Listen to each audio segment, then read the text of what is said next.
Hi, I'm Karen Chapman. There are several different ways you can water your containers.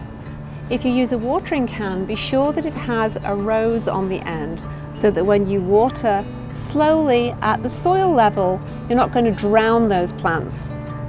Same thing if you use a hose. Use a setting like the shower setting. No jet washing those plants. But my favorite way to water containers is using a drip irrigation system.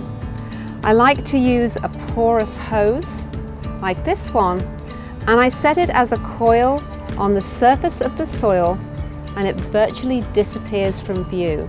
Now there's a few extra tricks to this. You can add emitters if you choose. My preference is not to use those. I like to just stick with that hose, but I always add one of these valves onto every line because that way I can regulate the amount of water each pot receives. There's a fabulous article that will help you set up drip irrigation step by step in Garden Gate magazine.